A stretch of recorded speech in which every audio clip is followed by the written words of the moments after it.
Have a seat on your porcelain throne. It's time to talk some shit on the Powell movement.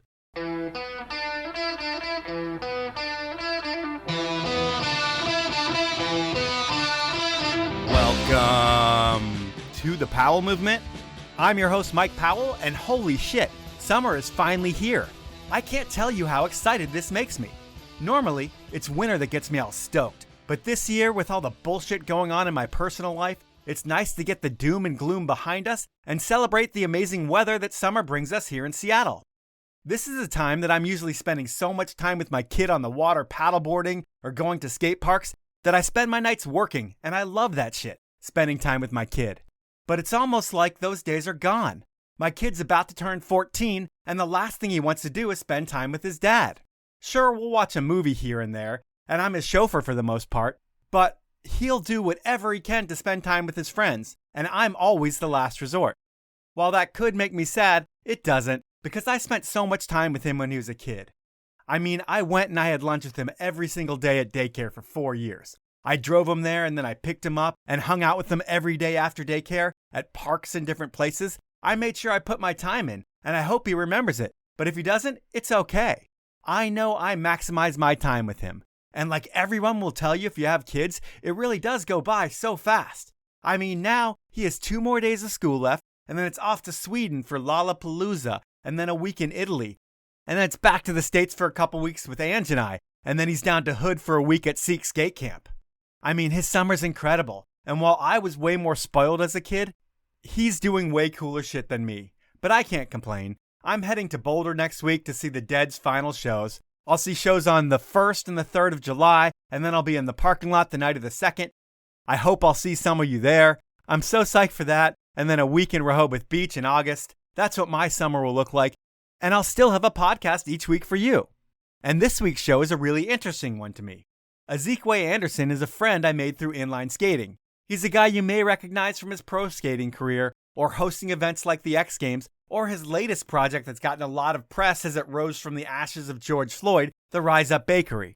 Zeke's story is so interesting, and it's one that everyone should hear. So please share this with a friend so they can hear Zeke's personal story of making a difference in the world.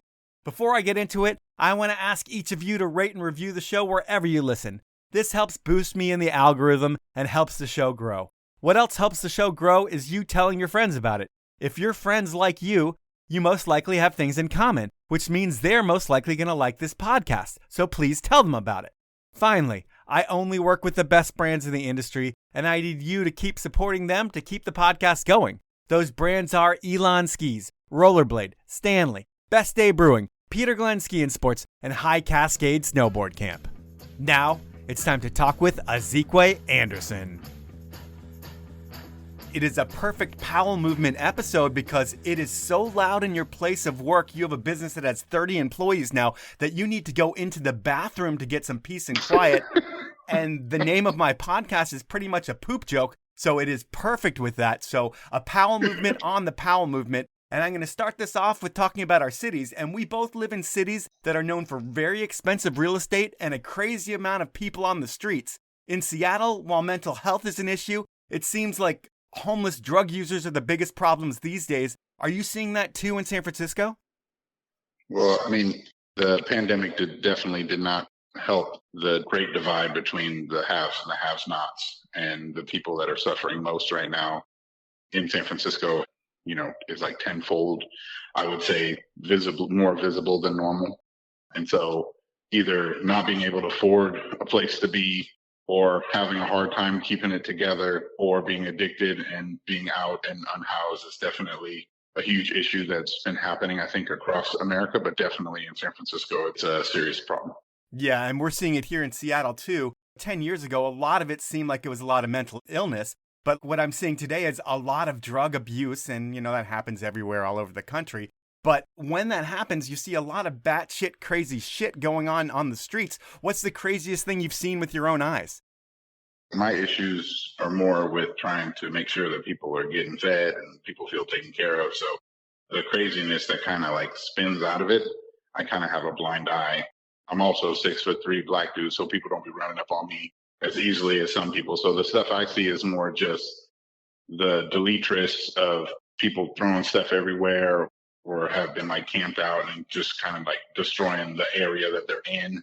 But, it's kind of hard if the world doesn't care about you, you're not really going to care about anybody else or anything else. So just a lot of destruction, breaking windows, damaging things, people not really caring that much. Yeah, it's a sad state. And you have kids, and when we were growing up, I think it was pretty much free range, kind of come home by 5 or 6 o'clock at night. But with your kids these days, do you worry about them walking around the city? Do you let them kind of roam the city like you used to?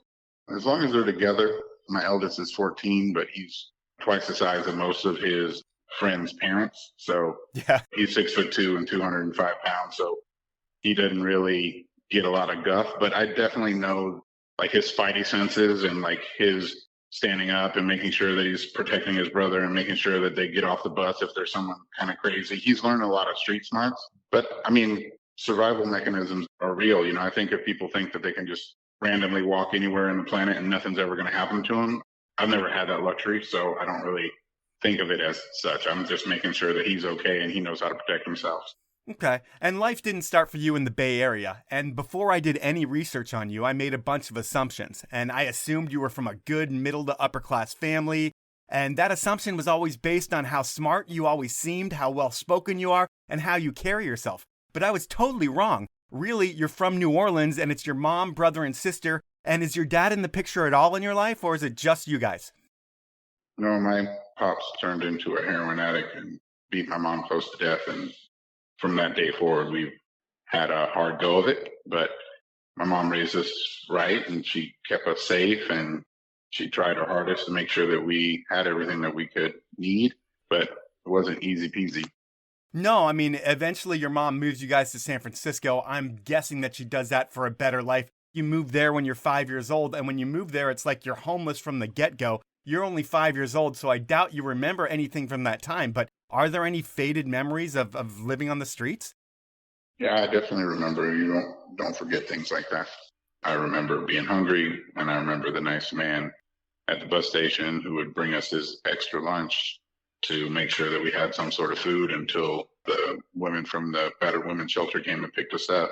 So we arrived here and we thought we were going to a battered women's shelter, or at least that's what we had been told. But somewhere along the lines, in the 80s, they hadn't transferred the information or hadn't got the information. So they never came and picked us up. We didn't know anybody. We didn't have any money.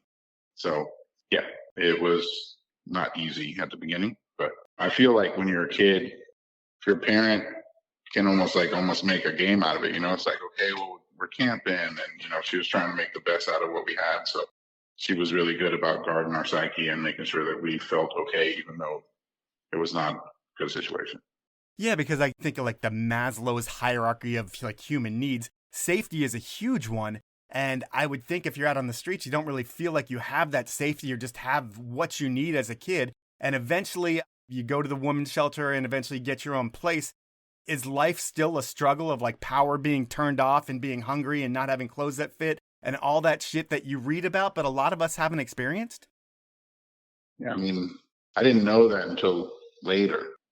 I learned a lot about survival. I learned a lot about being okay with what you have. So part of the things I do have problems, like, I see people even to this day and, they want to throw a fit because someone didn't make their latte hot enough. And I'm just kind of like, that's the worst part of your day. Like, it's a lot different when, you ask your mom for a pair of shoes and she bursts into tears because she knows it's either buy you shoes or pay rent. Like, it's not easy. But I think having a certain amount of grit and a certain amount of resilience and knowing that no matter what happens, you can be okay. And that there's a lot less needs. Like, people are like, oh, if I don't have that car, I'm nobody. And I'm kind of like, well, no, that's not true. So my perspectives are a lot different. And I'd say the way that it mostly interacts with the world is I know what it feels like to get shit on. I know what it feels like for no one to think that you're ever going to be anything, So I just want to try my best to make a difference and make sure that I don't make anyone feel like that and that I don't do any harm. And then I'm trying to make sure that people feel like wherever they are, that, we care about them, which is part of the reason why you thought I was from somewhere else. Yeah, just the way you carried yourself, man. It just seemed like this guy has so much worldly experience and really you were just learning as you went and you carried yourself a different way than a lot of people. Yeah, I just Like a lot of people are like, I have to do this. I really felt like everything I get to do this. And that's the way I feel now. Like, I used to be a stay up till 2 o'clock in the morning guy, wake up at, 8 in the morning. Now it's like I wake up at 2:30, 3 in the morning, come to work in between 3 and 4 in the morning. And I'm super excited. I pop up because I get to do something that's so beautiful. I get to do something that I love so much, right? So the world is what it is. And then there's what you make it in your brain, and I just know it can be a lot worse. So I'm pretty happy most times with what I have and what I am capable of. What you're saying, it's kind of refreshing, but knowing that you grew up on government assistance and that can carry a stigma with it. Did you ever let that stigma affect you, or were you able to just power through it? No, I had a chip on my shoulder for a long time. I used to fight a lot when I was a kid, and I really felt like I was fighting against the way the world sees me. I know that I'm a beautiful, wonderful person that would, if a little old lady fell down the street, I'd be the one that ran over and helped her. But then half the time when I sit down next to somebody, they grab their purse because they think I'm going to steal from them.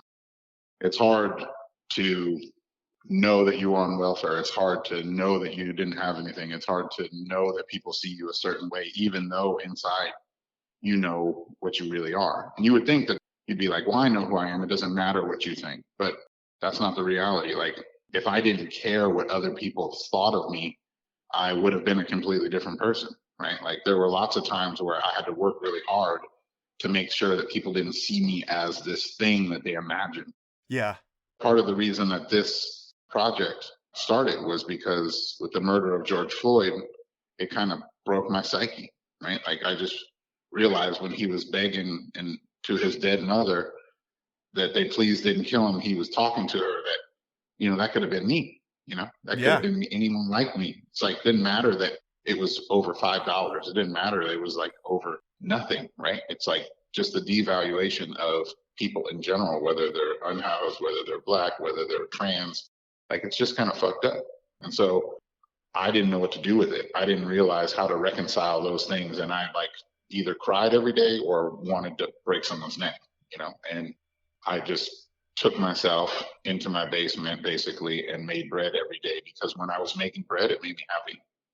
And then after all of that time and energy of trying to heal myself and keep myself together, when I baked the bread and gave it to someone or they bought it, it made them happy. And so I just realized that I could spend my life doing that, trying to make the world better, just one beautiful loaf at a time. Yeah, so that's Rize Up Bakery, and we're definitely going to get to Rize Up in a little bit. I'm still going to talk about your childhood. Eventually, your mom moves you 2.5 hours north to Chico, California. This place is the exact opposite of San Francisco. Are you bummed when you move there, and is it full-on culture shock for you?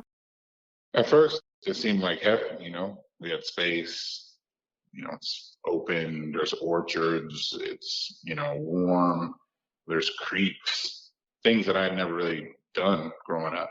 So it was like, wow, this is so cool. Like oranges and pecans falling off trees and avocados, like all this stuff. It was just like, wow, this is a magical place, which it truly is. It just happens to suck to be Black in Chico. Right. You're like one of 4, your mom, brother, sister? No, I mean, it was very, very, very small. Like, when I was in school, I think I was one of 5. Okay. And, hate is kind of taught. So people thinking on the school grounds that they can call me nigger or, shit like that, like, just not cool. Not at all. First, it starts off with me crying and saying, please don't say that. And I didn't do anything to you and stuff like that. And, sooner or later you realize that if I punch this person in the face, they're going to stop fucking with me. So I took that route for a while. And then as I got a little bit older, I just realized that everything that they said about me, everything that they thought about me by me acting like that, I just proved it. So in some weird way, they tricked me into becoming who they wanted me to be. And it was mostly over respect and not going to be disrespected and not going to be shit on and standing up for my own self-worth. But also I was walking an edge of ending up in jail, Yeah, and you're a kid too, so all of these things hit a little bit harder. You don't have the maturity to understand that these are just words and that you can attack them with words. And so when you attack them with violence, it can get yourself in trouble. That's the worst bullshit on the planet. That it's just words is so not true. If you want to destroy someone, just keep hurling horrible words at them and watch them their self-esteem crumble. For sure, and I get that, but when you react to words with violence is when you can get in real trouble. Yeah. Like you think of KRS-One. You think of the message that he was spreading, the Stop the Violence movement and shit like that back when we're the same age, probably growing up around then. Yeah. It was kind of all about that, and I get that words are just like a knife, and they can cut and they can hurt. They can make people kill themselves, man. It's that serious. Yeah. But using words back is not the way to improve your position. I think you meant using violence. It was definitely not the way to win people over. It's not the way to advance your life. But, for sure. Like some people say, oh, like, aren't you ashamed? I'm like, I'm not at all. I know exactly why I did it. I know exactly what I was standing up for. And I do truly think that if you feel that you can just sit there and give people mental turmoil and just destroy people's self-worth, like that is brutal, right? And I think part of the reason is people say, oh, boys will be boys, or, like that's just the way it is. And I'm like, no, like I don't do that to people. I don't treat people like that. I don't show disrespect like that. And that was because my mother told me that was really wrong. And I feel like ultimately people need to learn those lessons. And I handed out life lessons that way for a period of time. Okay. Yeah. Well, that's not funny. One thing that is funny about you and kind of the way that you came up is that you did a ton of things that were totally unexpected, or at least what I would not expect you to do. The first one, and is the easiest one for me to bring up, is you get into gymnastics. And for a big dude, that's unexpected to me. How long did you do that for? I competed in gymnastics for 2 years, and then I coached gymnastics for the next 4 years. I was really into skating as well, and I had some skaters come in, and I had like dreads down in my butt. So they came in, they're like, hey, could you teach us how to do flips? We want to do them on our skates. And I was like, sure. And so I was the only kind of different coach at the gym at that time. And so they asked me for private lessons, and I taught like group lessons to them and their boys. And one of the guys was like, that's not what I saw in the video. And I was kind of like, I don't know what you're talking about. If you want me to teach you something different, I need to see what you're talking about. So then he brought me a video. It was like Hoax. And I watched it and I was amazed because I had skated since I had been like 13 years old, but I had never seen anybody do stunts. I never seen anybody skate a half pipe. I never seen anybody jump downstairs. I never seen anybody do a handrail. And so I was just blown away. So I watched the video, I don't know, like 100 times. And then I started teaching them what I saw in the video. And then I started going out with them and skating. And since I was already athletic, I picked it up really quickly. And then about 2 years later, I got sponsored. Okay. I'm going to jump back to that because I'm going to just go through a bunch of different things that you did that I think are unexpected. And then we're going to eventually get to skating. So gymnastics, I got out of the way. How about singing in the San Francisco Boys Choir? Do you secretly have the voice of an angel? At one time, I had a voice of an angel. Now I sound like a baritone or a bass. But yeah, I had like 3.5, 4 octave range for a period of time. But, it's kind of use it or lose it. So now I can just hum with the best of us and sing a little bit here and there. Okay. Then there was roller skating. Was the rink pretty much a babysitter for you and your siblings while your mom worked? It was a safe haven. There's a lot of sketchy things going on no matter where you are at that age. Sure. And like getting dropped off and meeting up with your friends and skating from 5:30 at night until 8:30 or 9 at night, and it was a blast. I mean, it was really fun for a long time. And that to me is not that unexpected. The unexpected part of going to the roller rink was this all turned into quad racing for you. Were you on a speed team, or was it just the races at the rink? I started at the rink and then it turned into the speed team. It was kind of hard because being on a race team, you're buying new wheels all the time. Kids have multiple pair of skates. They're traveling places. And so I did all the training like I was going to do something really big, but we didn't really have the money. So I basically just did home races and in-town kind of stuff. And then as it got bigger and bigger, I started kind of switched over to rollerblade. Okay. But it was good cross-training for a lot of years. My thighs were like tree trunks. Yep. To buy all those wheels and stuff, do you start working at like 12, 13 years old and just have different jobs your whole life? Yeah, I started working at 13. The thing that I said earlier, like it was late 80s, and I asked my mama for a pair of Air Jordans, and she literally just looked at me and burst into tears. So that was like 12. So by the time I was 13, I got my first job, which was a dishwasher at a Cajun food restaurant. And then I went from being a dishwasher into doing prep and helping with making stock and stuff like that. So that's where the whole food kind of thing starts with you. Yeah. It's time for my first sponsor break, and Peter Glenn Ski and Sports has been supporting the show for years. And they're your one-stop shop for all of your summer needs. Think inline skates, wakeboards, water skis, bathing suits, footwear, travel wear. Yes, and even though it's summer, Peter Glenn always has the best prices on ski and snowboard gear. And not only do they have all the brands, Peter Glenn has been getting people out there for over 70 years, and their knowledgeable staff will have you dialed with the right gear in-store. And online, they offer a 5-star shopping experience complete with free shipping over $50, a no-hassle return policy, and they will price match reputable dealers. So make sure you check out Peter Glenn before buying from anywhere else. And if anywhere else has a price that looks a little low, we'll price match it over at Peter Glenn so you can come support the show. To check out all the deals, head on over to peterglenn.com. Next up is Rollerblade, the brand that invented the sport of inline skating.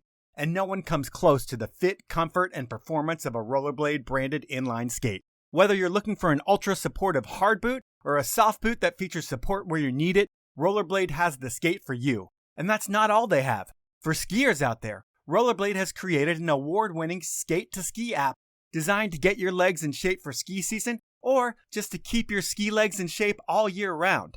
The app makes staying in shape fun, it's free, and it's available wherever you get your apps. And really, I can't say this enough about the sport of inline skating. Save your knees from running, save your bank account from biking, and pick up a pair of Rollerblade branded inline skates. Find all about all the skates, pads, and everything else over at rollerblade.com.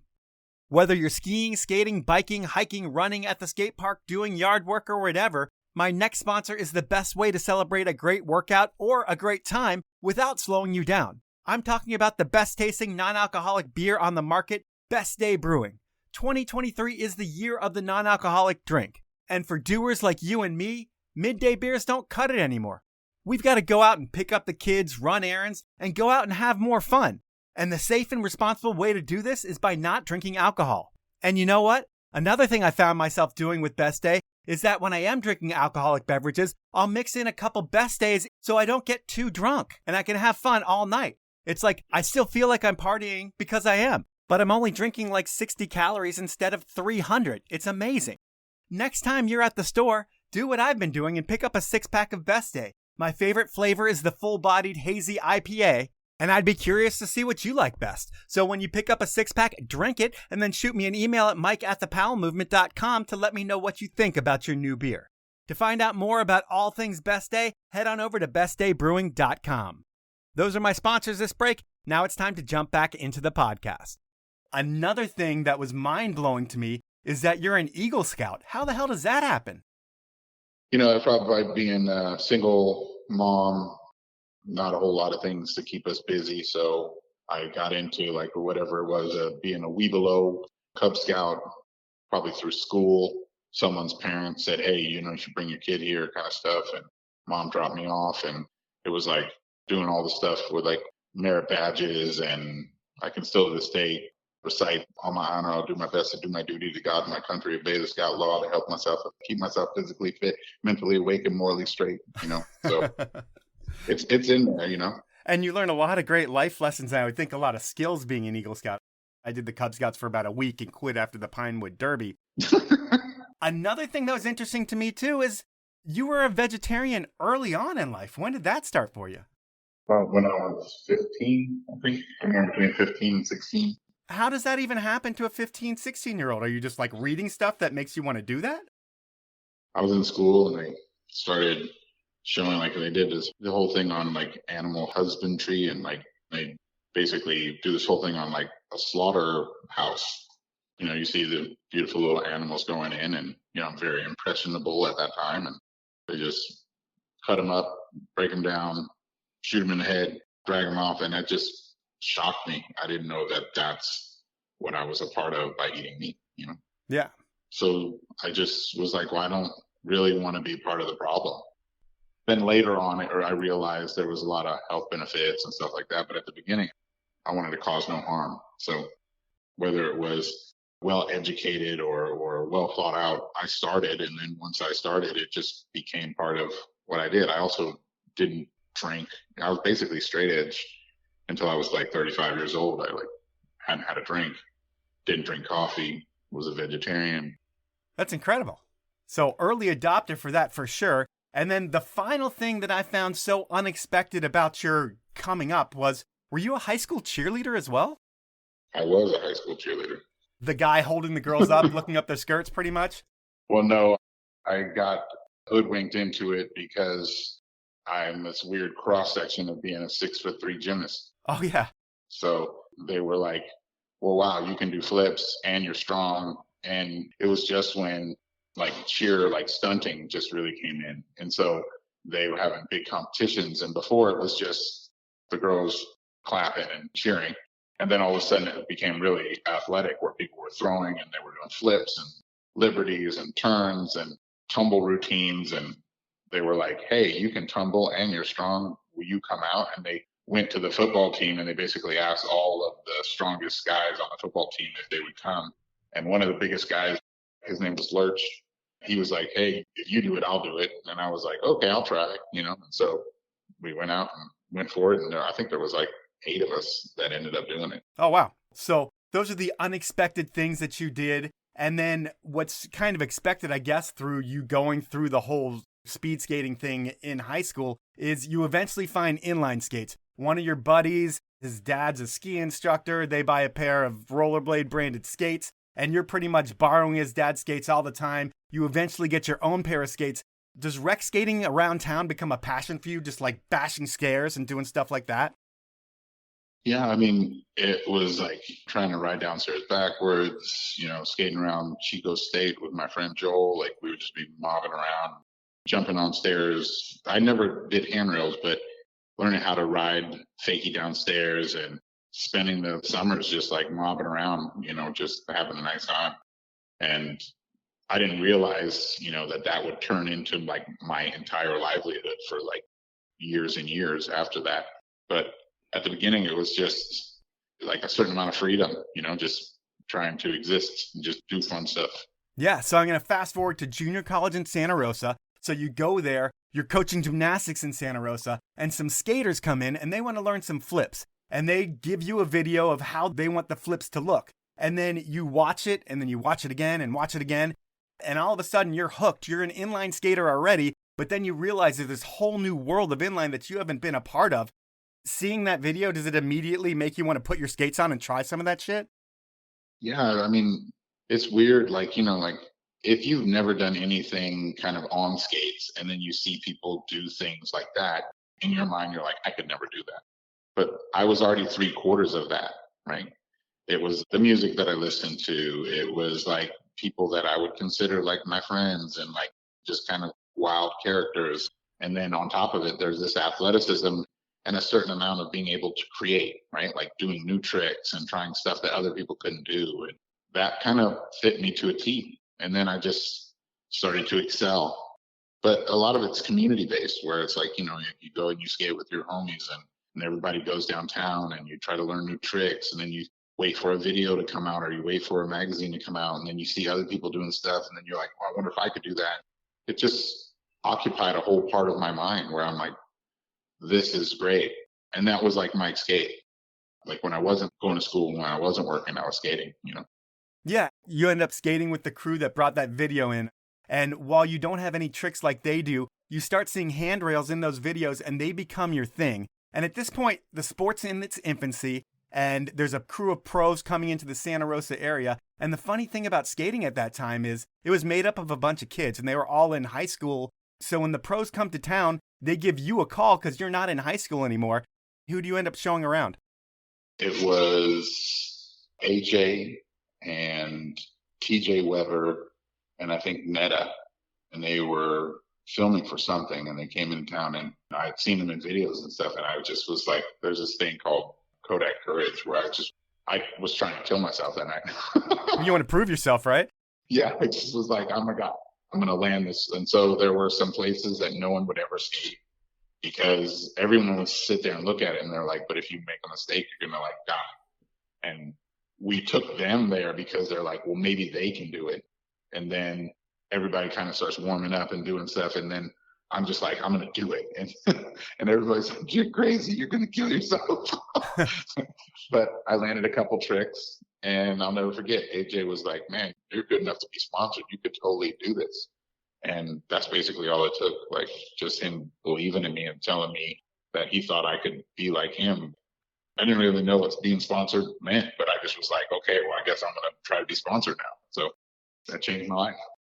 So at this point, you're working a ton of jobs, you're skating the rest of the time, and you have an end goal of putting a sponsor me tape together and making the dream come true. You send that thing out. What's the first box you received, and what was that feeling like? I got hand guards from Harbinger. I got wheels from, the very first one would have been, Hyper? Hyper, there you go. Thank you. I got a set of wheels from Hyper. I mean, I felt like I won the lottery. I mean, you're not used to having people give you shit. No, not at all. I was a guy who had 5 different kinds of wheels on his skates because I was so big that I would break wheels off their hubs. Yeah. And so I would just have a hodgepodge of whatever was left. And so to get a whole brand new set of really good wheels and the center ones that were harder, that were made for grinding, I literally felt like I won the lottery. From there, what does the sponsorship progression look like? Because I think you end up stacking up a bunch of different sponsors. It's weird looking back. I mean, I hardly even remember now, but then it made me feel like I was doing something and I was making progress, right? But the ones that meant the most to me were skating for Heavy. I used to skate for Cement Clothing. Getting jeans, having people send you jeans and button-up shirts and stuff, was crazy to me. I was like, oh my God. A lot of upstart t-shirt brands. Like I said, Harbinger, I skated their pads and their wrist guards for a period of time. It made it easier because when you showed up, people expected and knew that you were worthy of respect. But really what it made me feel like is I was good enough to be somebody. So then you kind of act accordingly, right? All of a sudden you're like, okay, well, I guess I should be filming and I should be putting stuff out. And when people came to town, people knew you because they skated for the same team. And it just kind of leveled you up to a place where when people showed up in your little town, you were kind of one of the people that were holding down the scene. And then that opened up a certain amount of opportunities, whether it was skating for shows or doing demos or judging competitions or being in the competitions. And it just kept unfolding as I got better and better and more connected. I would think the wild thing about all of it is, for your age, I mean, you're 22, 23 years old, and you're skating with a bunch of high school kids, and you're traveling with them too. Was that really weird? Just you being the voice of reason and probably also the muscle when the punk kids would start running their mouths? Before I was a skater, I was this kid who didn't drink. So every time I went to a party, even with kids my own age, I was always the responsible one, right? I was always the designated driver. I was always the one that was making sure that no one got punched or taken or anything like that. I was kind of herding cats. And so then when I turned into a skater and happened to be kind of the chaperone, so we could go 3 hours away to this big competition and get seen by the pros because I had a car and I was a little bit older and these kids were, 15, 16, 17. And their parents thought I was respectful and responsible. So they would be like, well, if Z goes, you guys, I don't mind if you go with him. I'll sign off on it. And so I think a lot of kids got to maybe do some things that they would never get to do because I was responsible. Yeah, the way you carried yourself. Like I said, I always thought it was way more mature than anybody else in the whole sport, it seemed like. And when I think about back then and the travel, you're a kid that probably didn't have a ton of vacations and didn't have a ton of travel growing up. And when travel starts happening for inline skating, does it eventually ramp up to where you're on the road 6 months a year and a couple of those months are in Europe? Yeah, I mean, basically quit working because, like most skaters, I skated for fun and I got some swag bag and I could trade it with people or I could have it and kind of represent, try to get into photos. That's kind of T-Dog basic hookup deal, right? Well, then all of a sudden people start saying, wow, you represent the companies that you work for so well, and you're responsible. And when you show up to do demos, you're actually cool to the kids. And so the next thing you know, people want me to go on tour. And as soon as they were like, we're going to send you to Germany and pay you this much money a month when you're going to be gone for a month. And my job was like, you can't do that. And I was like, oh, hell, yes, I can. I was like, what are you talking about? I'm like, I've been wanting to try to go anywhere my whole life. And now the people going to pay me to go somewhere. I'm like, I'm definitely not going to not do that for $3.75 an hour, you know? Yeah. I would think your thought process is you're going to do whatever you possibly can to make sure this dream of a new reality never ends. Yeah, I was like a really big Peter Pan for a period. It was so incredible getting to just be out in the world that I was like, yeah, what do you want me to do? You want me to build a skate park? I could do that. You want me to judge a competition? I'll do that too. Shit. So where a lot of people, they wanted to be Aaron Feinberg. They wanted to be like the best. And I just wanted to be free. I just wanted to be able to go do beautiful things and be around cool people. And so I was willing to do a lot of other things that maybe some of the younger cats couldn't or wouldn't do to keep the dream alive. I would think that you're willing to say yes to every trip imaginable just because it's a trip. If it comes with a plane ticket, it's like, yes, even if it's clinicking people at a shop. Yeah, I mean, I feel like anybody that wants to pay you to live your dream, anyone that wants to pay and make it easier for you to go and become more known, why would you say no to that? Yeah. I never understood it. But that's because I came from nothing, right? Yeah. For all of these other kids, these things are nice to have. And for you, like you said, it's I get to do this. So I think that's the big difference, which you kind of made very clear early just by saying that. It separates everything. Nice to have, and I get to do this. It's an opportunity for you, and it's something else that someone has to do for them. So it's different. And I would think with skating back then, it's all about contests. It's all about video parts. It's all about touring. And while we could talk a little bit about each of those, I'm not going to talk about any of them. I'm going to talk about the video part that your kids probably think is the most incredible video part of your life. You were the ice thug in Batman and Robin in like 97. What was the Hollywood experience like? It was nuts. Like, I literally was sleeping on floors. I think I stayed at Spawn Ranch.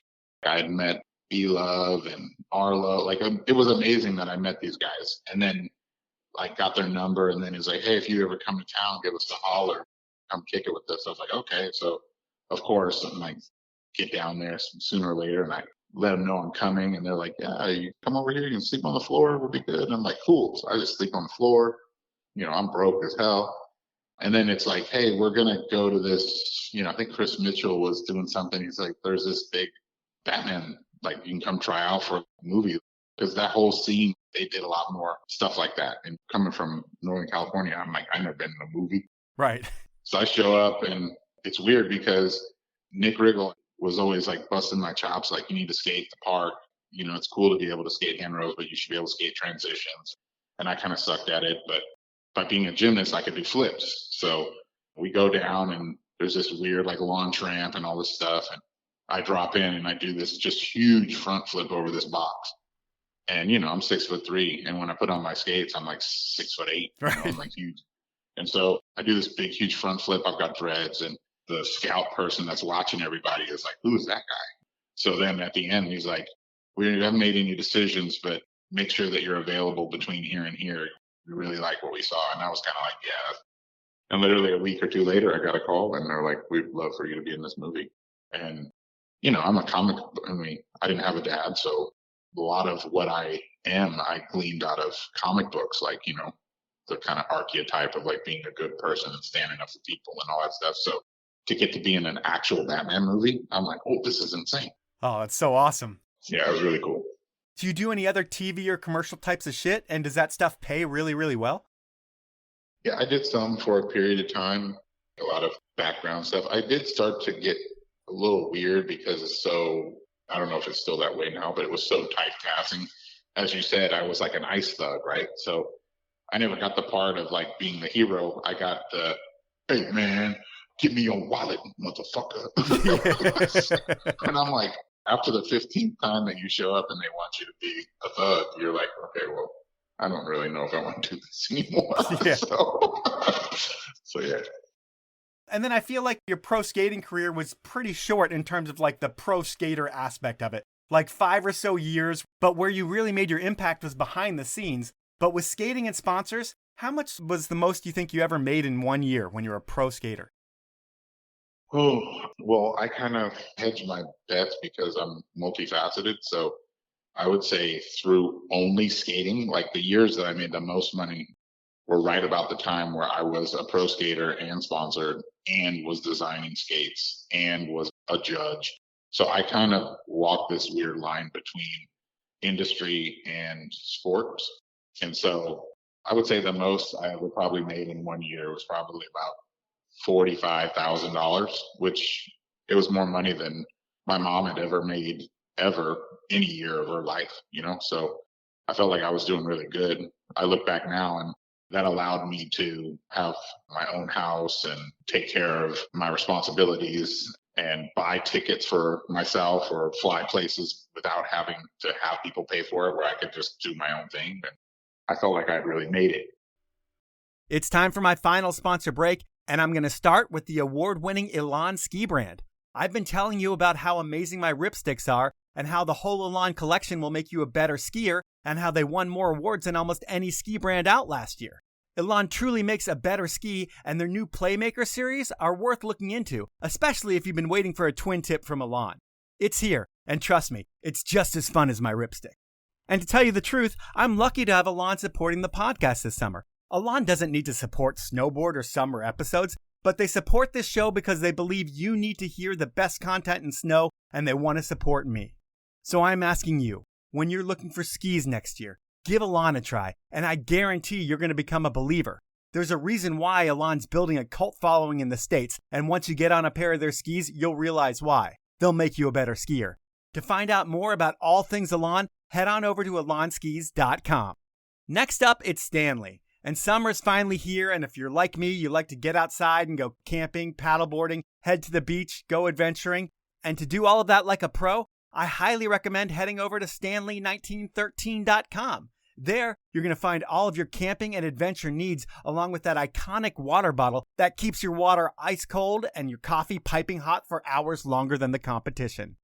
Stanley invented the category of keeping things hot and cold over 100 years ago, and they continue to innovate. And since I want you to have the best, I'm going to save you 30% on all Stanley products.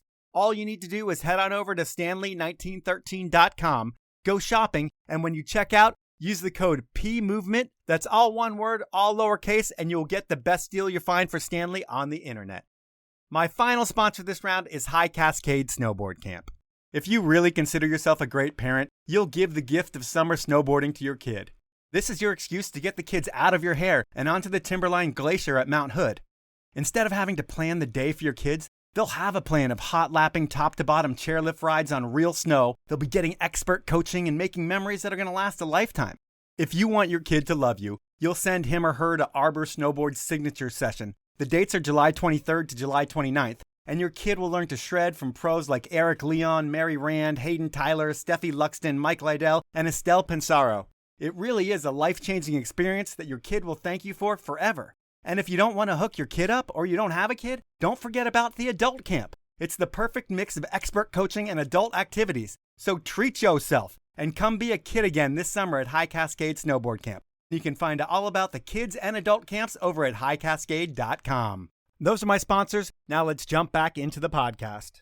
Based on me just following you on social media for years and just seeing a lot of your life from the sidelines over the years, it makes me think that whatever you did with the money that you earned from skating in those early years, that you invested it really, really well, or you did something smart with your money, because it seems like you live in a nice place in San Francisco. When you need to up your bakery, you get a kitchen, and it just seems like there hasn't been money problems since you were maybe a kid, when money was an important thing that you didn't have. But maybe the lessons that you learned as a kid made you very smart with your money growing up, because it seems like you do really, really well financially. Would that be fair to say? I don't know about really. I hardly ever think about money, to be quite honest. But if you don't think about it, that's a good thing, because you probably thought about it when you were a kid. I mean, I think by being a kid and not having any, I just became numb to the fact that I was going to be fine with or without it. And so I think a lot of the things that you see is the fact that it doesn't run my psyche. It is one of the last things that is not a motivator for me. Like, I've done a lot of stuff now that makes money, but it's not my guiding principle.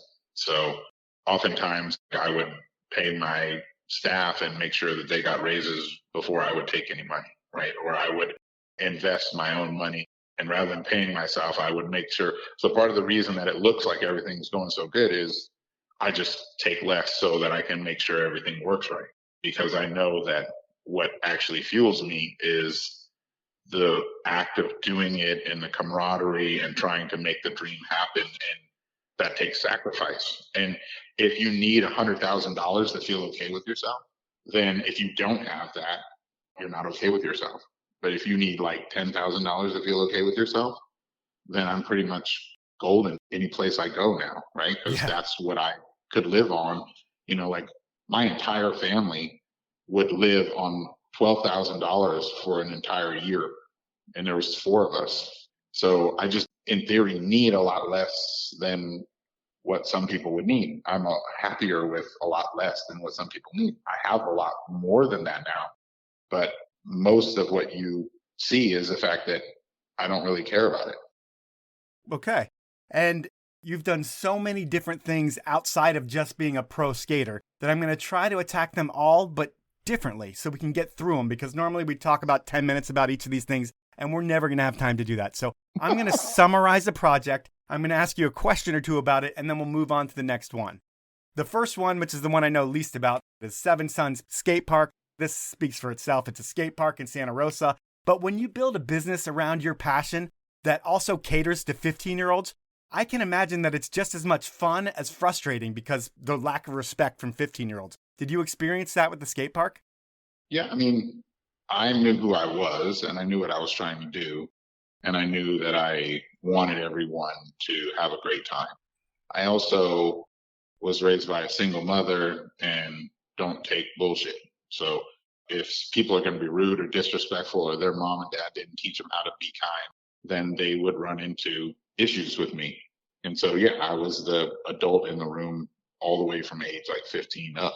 So sometimes people that aren't comfortable with themselves, they find fault in you because you're an asshole. Well, all I asked you to do is be respectful, you know? So if you want me to paint me as a bad guy because I just asked you to be respectful and show people kindness, then you're right, I'm an asshole.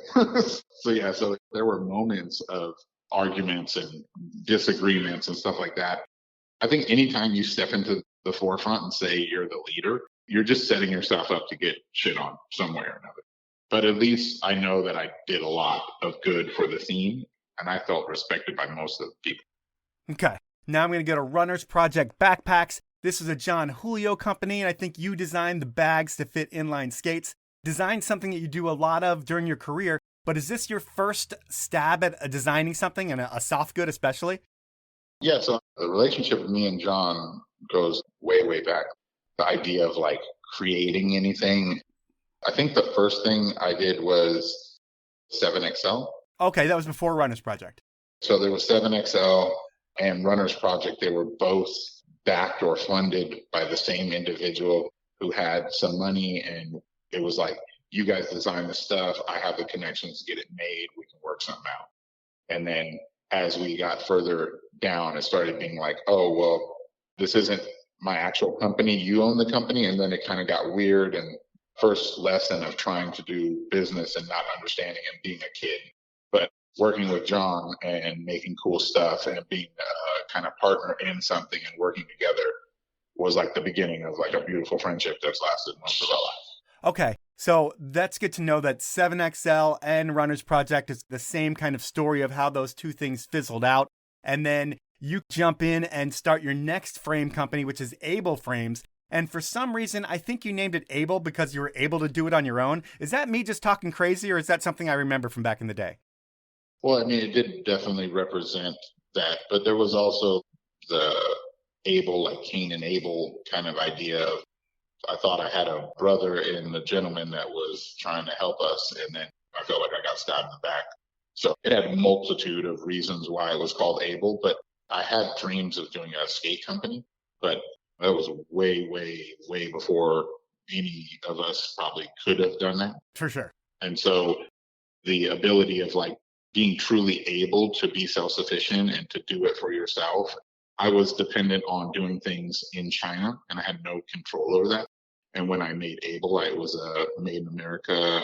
I could drive to the factory and do it myself. So yeah, it definitely had all of those things underlying. It was a visibly different design, it seemed like. And whatever happened to the brand? Because it seemed like it had momentum. It seemed like you had some good riders on it. And then it disappeared. What was the backstory there? Well, we had Empire Distribution. We were working with and doing stuff with Tory for Heat Wheels. We had started doing distribution for Valo, which was John's company. We had worked with Matt Andrews, with Esoteric. We had a lot of things going on, and it was one of those things like, oh, we can make this work, and why don't we do that? We just kept growing and growing and growing. And then 2008 come along, and we got to about just under $1 million in sales. And then all of a sudden, one of our biggest distributors in the UK defaulted on like $300,000 worth of stuff. Holy shit. And just was kind of like, well, if you want it, come and get it.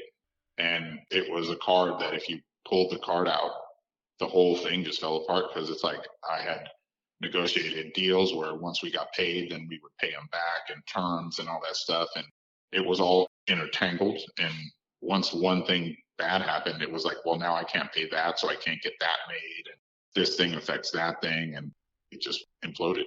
Okay. And then arguably the most meaningful contribution to skating was with Rollerblade. Were you hired on as a designer or a consultant, or how did that work?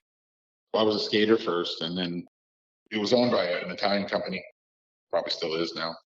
And we would go get flown over and we would go and skate, and then we would go to the actual offices, and then we would work on design with the design team. And we would look at their new stuff that they had coming out, and we would give them our 2 cents about things. And I kind of, for lack of a better way, could speak both. I was a little bit older, so I could talk to the designers because I was an artist. I could talk to the skaters. Like, if you're sitting in a room with like Italians and the skaters are like, yo, man, this is kind of whack. I don't even like it.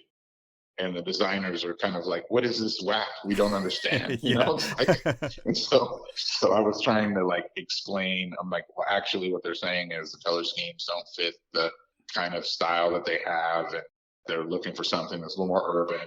And so they were like, well, you seem to know what you're talking about. Like, show us what it needs to be.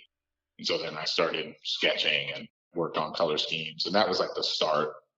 And then a couple of those things went pretty good. And then I came to them with this whole concept because every time we started talking about, well, this needs to change, they would say, well, there's all these molds and the molds cost too much and it's going to cost hundreds of thousands of dollars. And we kept getting no. And they hadn't innovated in a long time. And Rollerblade is this huge, incredible company. And it's like the namesake of our sport. So it was kind of like, if you guys aren't investing in the sport, that's not good, right? So this whole idea of we can't change anything because you have molds that were made 10 years ago seems stupid. So I designed a whole concept around internalizing the plastic molded pieces as structure and putting a shoe style that could be changed for pennies on the dollar, like a sock over the top, and then kind of holding it all together with a midsole. And so that way you could have different colored insoles, you could have different colored midsoles, you could have different colored skins, and none of it would take different molds. We would just be changing the aesthetics, kind of like fast fashion and shoe styles is really necessary, is you need to be able to keep up and innovate. And so I worked on that, and then I came to them, and I had actually made 3D, I molded them out of clay and then made molds and then had the actual sample all made, like brought the patterns and all the stuff and had it sewn and brought it to them. Yeah, I did the whole thing, but basically designed it in my garage. And then when I brought it, I brought like this golden chalice in a box that I had spent all this time and energy working on, and everyone kind of flipped out like, yo, that's insane. How did you make that? And I was like, well, I've just been working on it. And so then they bought into the concept and they made it. And then I think it was their top selling skate for a lot of years. Yeah, man. It was probably the most popular skate on the market. And that is both on the low and the high end, it seemed like. I mean, you really revolutionized the way that people were able to not cheat the look of a skate, but you were able to take the same parts and make them look completely different. And that was a way that Rollerblade didn't have to invest $500,000 in a new skate, and they could invest 20 grand in a skin, and you made a big difference for Rollerblade. So that's why I feel like that is your biggest contribution to the industry, because it was the most popular skate on the market at a time when the progression was just going through the roof. I mean, I think of Broskow on those skates and it's just like game over. It was pretty amazing. I could talk more about all the things you did, about the IMYTA, which is a game-changing street series that you helped found. I could talk about your shop, D-Structure, that created a home for skiers and skaters in the Bay. I could talk about so much shit, but I'm going to finish the skating part with one more question. And after 15 years or so of time to reflect back on skating, why did inline fall off as hard as it did? So I don't think that it fell off. What I felt like is popularity waned to the masses. So at the beginning, you know this as well as I do, it takes a lot of work when no one's looking to be overnight success, right? So there were a lot of people skating. There just wasn't anyone viewing it.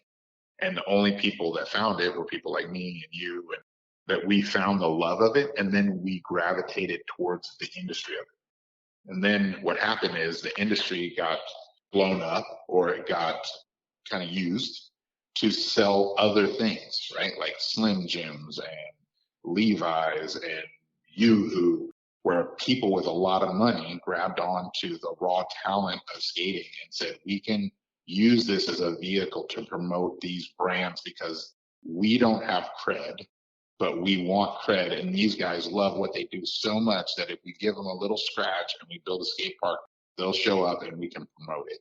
And so what happened was, it wasn't that skating fell off. The people that were spending a lot of money to try to market whatever things they were trying to sell to America, they just moved on to someone else in another sport, and all that money dried up. And it went right back to being an underground, truly loved, find your way to freedom activity, and not a mainstream making shit ton of money, people throwing money at you. And people misconstrue that as it fell off, right? I don't think it fell off. I just think it just went back underground. And the people that really love it still do it. Yeah, there's still a scene thriving right now. It is just definitely underground, like you said. And you eventually transition out of skating. You go into culinary school. And for a person that graduates from culinary school, you know, the jobs are, you can be a chef, you can be a private chef. There's a lot of things you can do. But none of that shit you can do when a pandemic happens, because no one's going to congregate to eat or anything like that. So I would think that when the pandemic starts and you're out of skating and you're a full-on chef, but there's no place to be a chef, is that a scary, scary time for you? I learned my lesson with skating. If you think of yourself as only that thing, and then that thing is taken from you, or you can no longer do that thing, it's very hard on your psyche to be like, well, what am I? Who am I? And I had gone through that with skating because I'd spent so much time skating. It was my entire life. It was my business. It was all my friends. It was what I did for fun. It was what I did for everything. And so when I decided that I wanted to go into food is one of those things, like, it's like everlasting, right? Like every day we eat, every day there's a new place to go, every day that you can try to make someone happy by making something beautiful. So for me, food is kind of like life. And so even though you shut down and say, I'm not making a lot of money making food right now, it was just a time for me to kind of reflect on, like, well, what do I want to do with my life if I can't do what I normally do? But it did not shock me that I couldn't do it at the scale, right? So I just started doing other things with my time. And that's where baking came from. You mentioned the whole inspiration for baking earlier on in the podcast.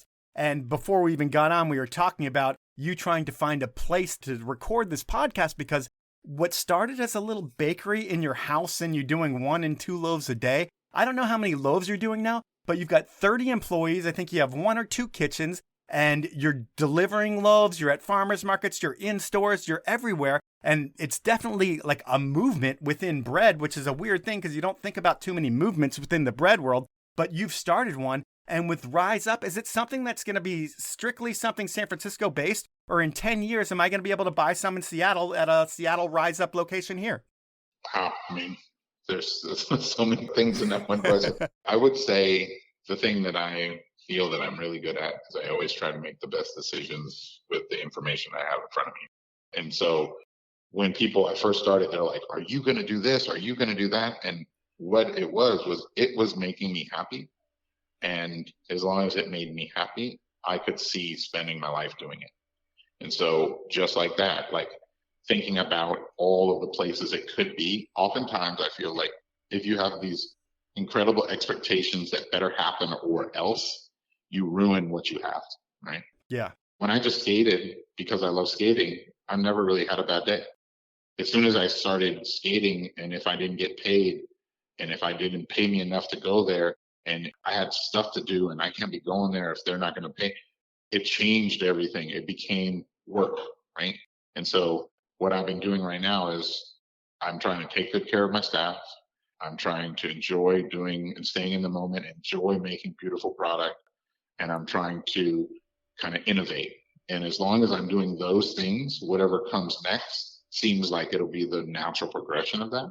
And therefore, I can't be mad at it because it showed up and we made a decision and we tried to make a good decision financially and culturally. And then we just go from there. And I try not to future trip too far. So if things keep scaling at the rate that they have been, which I don't know if it's possible, we probably will be other places someday, but I don't really go there. Well, we will leave that at that, and that's the podcast. And at this point, it's time for something that I call inappropriate questions. Okay. For this one, I get someone that you know to ask 3 questions, and they can be anything. This week, I was able to get a blast from the past and a longtime inline good friend of yours. He's a former ASA skate organizer, a former Red Bull events guy, a guy that you saw recently with Zeb Powell and Salema Masekela at a Red Bull event. I'm talking about Jason Hines. My man. And are you ready for question number 1 from Jason? Yes, I'm ready. Yo, what's good, Azikiwee? Jason Hines coming at you. My brother, I got a question for you. Want to ask you about this crazy dish that we had over in Shanghai. What was that, and how did you react? I heard they were trying to convince you to go from being a vegetarian to a pescatarian, and you had thought that maybe you would do that, and can you take us through this story? Yeah, so they took us out. His name is David. David was one of the distributors, and so when people would come into town, he was kind of like big baller, and he would take us out to places to just kind of show appreciation for people working with him and stuff like that. Well, this time it happened to be his actual birthday. And so I guess there's a custom when it's your birthday. In Asia, you kind of like throw a party for other people too, like you invite people. So he invited us all out and took us out to this swanky place. And it was all fish. And at that time I was a vegetarian. And he was like, oh, we're going to have this stuff and you can eat some fish. And I was like, well, maybe I'll try. He wanted to bring out the most high-end version of what they had to show that this sushi was really fresh. And so they carved it off of a fish that was still alive. And then they laid it out and splayed it out, and then they brought it over to you. And the fish was still alive, looking at you, gasping for air as you were supposed to eat its flesh off of it. And I was like, yeah, bro, I ain't doing that. That is crazy, man. And it was like looking at us, staring at us, moving. And I was just like, this is like a nightmare. This is like the worst way to try to get someone into eating fish. So it was horrible. Oh, that's amazing. All right, we're going to jump into question number 2. Man, I'm just going to say it. You give the best back cracks out of anybody, but I know you got to get kind of up close and everything when you do that. So I got to ask, is there somebody that you just will never back crack again? And what's the reason behind that? Yeah, so when I first started skating, you know, I had done jiu-jitsu when I was younger, and our sensei was a chiropractor and he did acupressure and stuff like that. And so he had this whole idea that he called it the healing arts. If you could break somebody, you should know how to relocate. If you're going to hurt somebody, you should know how to fix them. And so he taught us how to like adjust people and taught us how to massage and all these things. You had to have the yin to the yang on the other side of it in order to pass your belts. And so when I first started skating, I would show up places and, you know, we were all broke and no one had money to go to a chiropractor or anything. So every once in a while, I'd be like, hey, could you crack my back or can you do this? And I'd work on people, massage them, and adjust them and stuff like that. And the way that I crack people's backs normally, since I'm so big, is I have them cross their arms and then I can pick them up and give them a squeeze and then I can kind of adjust them. And it always freaks people out because they think I'm going to break their back. But yeah, so there's definitely in the world of skating, not everyone has been taught great hygiene. So every once in a while, you'll run across someone that's a little too sweaty or a little too funky. I won't name any names, but there's certain people you don't want to be within 5 feet, let alone picking them up close to them, squeezing on them. So yeah, he is correct. There are a few people that will remain nameless that I will never get close enough to crack their back. All right, fair enough there. And we'll jump into his final inappropriate question. Okay, it's truth time, and I want to know, who is the person that you feel screwed you over the most in the inline world? I mean, who really just hung you out to dry?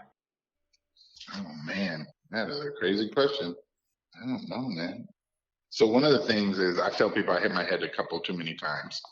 So part of the reason I think I'm a happy person is I don't have a whole lot of ill will because I don't remember a lot of shit. So this has been a good, like when he brings up something, I'm like, oh yeah, but if you just asked me, I probably would forget. So people that have screwed me over the most, I don't think that I'm guessing the Runners Project and the 7XL dude. No, I mean, because that's the thing. Like, you know, you could say that, but the truth is him doing him made me become a better person.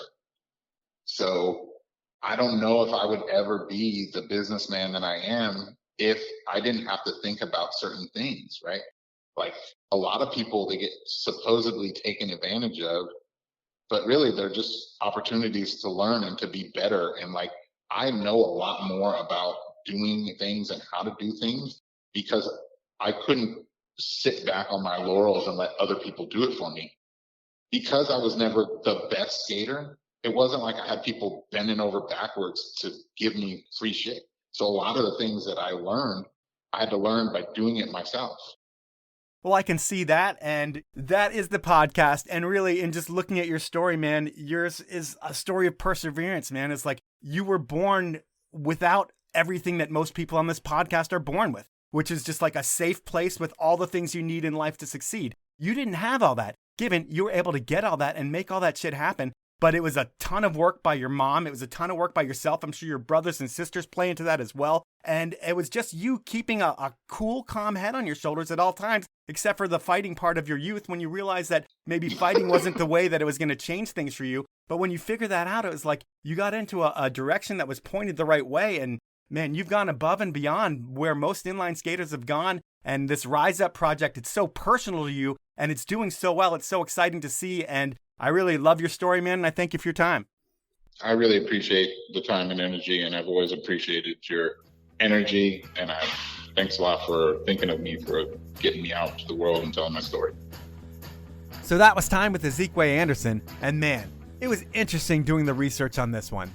I've known and looked up to Zeke for a long time. He's always been the dude who stands up for what is right and the dude who isn't afraid to take chances to make his dreams happen. And really, the whole time I've known him, he has been a success. I mean, I know the situation a person's born in can create who they are in life. Like the kids born with silver spoons in their mouths, well, they usually crush it. And the kids born into poverty, that's a struggle I really have no idea about because of what I was born into and my white privilege. But Azikiwee was born with a lot of things stacked against him. And with a lot of kids, well, my assumption is that they let that define them and they don't strive to be better. But that's just my assumption, and it's totally wrong. Because with Azikiwee, whether it was calculated or not, he was always striving to better himself. In a life where it would be easy to say there weren't opportunities, Azikiwee made them and created a meaningful life for himself based on what he's passionate about, whether that's skating, baking, or just being a good person. This is one of those podcasts that made me realize how easy I've had it my whole life. Thank you for that, Azikiwee, and thank you for all you've done over the years. That's the podcast. At this point, I want to thank everyone for listening each week and ask you to share my posts on social media, and please, please, please Support my incredible sponsors. They are Elon Skis, Rollerblade, Stanley, Best Day Brewing, Peter Glenn Ski and Sports, and High Cascade Snowboard Camp. Have a great week, everyone.